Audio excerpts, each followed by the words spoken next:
Today I wanted to talk about top 7 tips for an outdoor art show. My top 7 things that I would have wanted to know starting to do outdoor art shows. If that's what you want to do, stick around for this video. First thing is finding the right art shows. Because when you do an outdoor art show, you have to pay a fee to do the show. Now, these fees can range anywhere from, I would say the range of price I usually pay is about $80 to $125 for a one-day art show. Putting out the fee for this show, you want to make sure that you are doing shows that you're going to sell potentially at and that are going to be lucrative.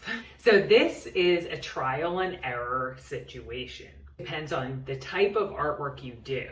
So I would say for doing outdoor art shows, this is one of the biggest things that you should research. Now, I'm sort of a fly by the seat of my pants type of person. So a lot of times I will do a show just because it sounds cool or it's, convenient.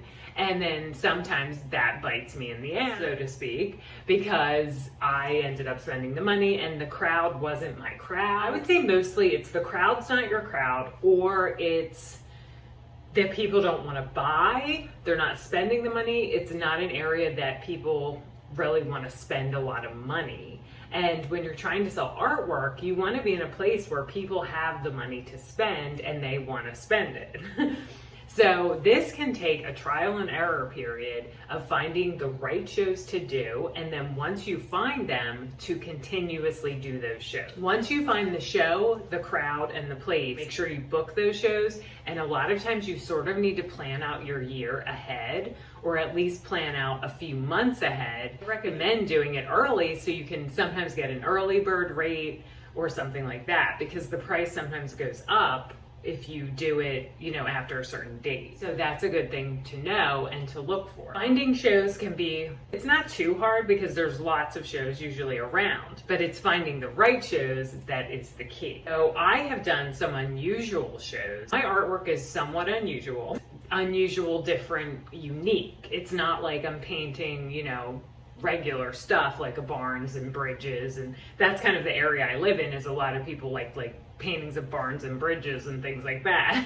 So I have to really be selective in the shows that I'm picking. So if this is the case for you and you have unusual artwork, then you're going to want to find a location where people are a little bit edgier, maybe a little more artsy towns, or city type places can be a little better for that type of artwork, but you want to make sure that it's also where people have the money to spend. I did a show at this drive-in, and that sounded so cool to me. It's the last drive-in, in the area.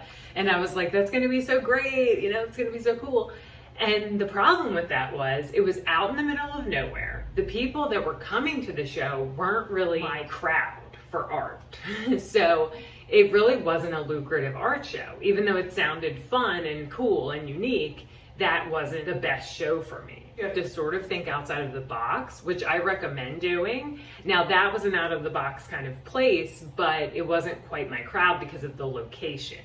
And location matters. I also did a psychic fair in a really cool kind of up and coming town. It was mostly tarot readers and psychics. And it actually was very successful because I was one of the only artists at the show. Those are the kinds of things you can think outside of the box to do art shows in different, at different places that you might not think of it as an art show specifically. But there's vendors and you can get a booth. I did a wine show a couple of times. Now, I did it twice. The second time I made a profit. So I went back because the first time I did sell some things. And then I started to make some things for that show. I made some wine stoppers, resin wine stoppers, to sort of draw people in. And the funny thing is, no one bought my resin wine stoppers. I was like, what? Sometimes you do things thinking they're gonna work out and they didn't sell. But I did sell an original painting and a print at that show, so I made a profit at the show. So you just kind of have to think outside of the box and try different things, and sometimes they're gonna work and sometimes they may not work. But once you kind of find, your sweet spot, then you should do that again. And it doesn't mean that it's always going to work every time, but it could be successful. And you have more of a chance of success if you choose the right shows to do. make sure you have a good tent setup, especially if you are a painter and you have paintings to hang, because there's the weather factor. And you really want to have a good setup to last through the day, to stand up, against weather issues, rain, these types of things.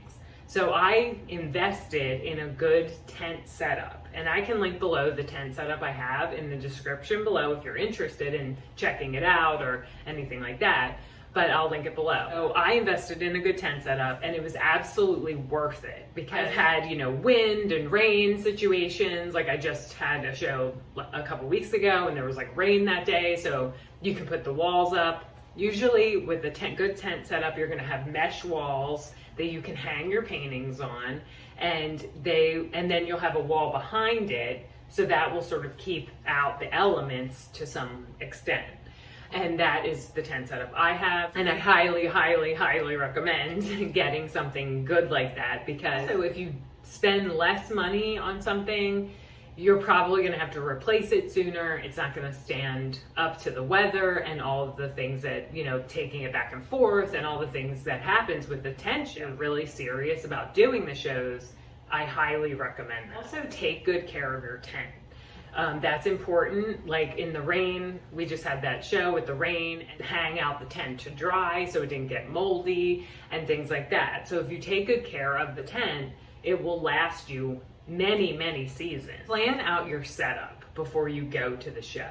I recommend this especially if you're doing it by yourself, because that can take a while to set up a tent with a bunch of painting. You want to make sure that you know what you're going to do, you have it planned out, so you're not like scrounging around the morning of, because it can be a little bit intense and you're getting up early usually and having to set up early and unload your car. Also, I recommend having a friend or someone to help you. My husband helps me with my art shows, and I'm super grateful that he does. So it's really, really helpful to have someone help you set up your tent and be there for you, maybe as a companion, maybe a friend of yours. Maybe if you're doing it with a friend, you can help each other set up a tent. I like to have multiple price point items. I think it's so important for an artist to do this, because I have a lot of original artwork, and I also make prints on canvas of my art. The last show I did sold a print of a painting that's hanging right here in my house that is very large, but I've made several prints of it, and I sold one last weekend. So it's like, work you do up front. You want to work smarter, not harder. Doing that, you're creating a piece one time, but from that piece, you can make multiple items. You can make prints, you can make cards. Now I have a tip about the cards as well, because I used to make greeting cards with my art and sell them for $5 a piece. But I actually got this tip from another vendor that was at a show, and she said she sold 5 of her $5 greeting cards, and then the lady posted like online framing the greeting cards on a wall, and she was like, I only made $5 off of those greeting cards, and now they're framed on someone's wall. And she was like, it didn't really make sense to her to only be making $5. So what she ended up doing was taking pieces of wood and putting the greeting cards on top, like gluing them on, painting the wood first. So you could paint it different colors, and then on the back, wiring it up. I will put a picture or video of what I'm talking about right here. I sold many of those cards on wood. So it was a great idea, and I sell them for $20 a piece. So you're doing a little bit of extra work, not really that much work, but you're making a lot more money on the greeting card. You have multiple ways of doing a transaction. Have a Square, have Venmo, cash. Like, those are my 3 main ways that I take payment, is cash, Venmo, or Square. Keep that in mind, that you don't want to just have one way of taking payment from people, because sometimes people want to do multiple different ways of pay. Make sure all of your stuff is charged too, like your phone, because if you have your Square, you want to make sure that you can take the payments and your phone is charged and ready to go. Or you have a charging device. Sometimes I bring like a portable charging device, or have one in your car, so you could like go into your car and charge your phone if you need to. Another thing that is really good to have is a fan. a chargeable fan. If you're doing shows in the summer, which a lot of shows are in the summertime or like warmer months, a chargeable fan, because you don't have usually a plug or electricity to plug in anything. So I recommend to have a portable chargeable fan. Have products for packing up whatever you're selling. Like if you need to have bags to put your items in for the customer, a supply of paper. I wrap my paintings in brown paper, like a big roll of brown paper, and make sure you have tape to wrap up your items as well. We take totes with us and put them under our table. So it's kind of nice to have a table in your tent. If you have things that are smaller and you want to put them, display them on a table, you could have your business cards there as well. Make sure you have your business cards because people a lot of times will ask for them, and a table cover on top so that it looks just more professional and polished, and stick totes underneath to keep your packing supplies and anything that you might need at the show. Another thing I recommend is bringing snacks and drinks and a chair because you're going to be standing all day and you really want to have a way to sit down. So most people bring foldable chairs. You have lulls in the day where no one's coming in, and you definitely want to have somewhere to sit down. I recommend bringing a lunch, bringing drinks. Even though a lot of shows have vendors and things like that, if you have like special dietary needs, which, I'm a vegetarian and I'm gluten-free, so I'm like a real pain to like eat places.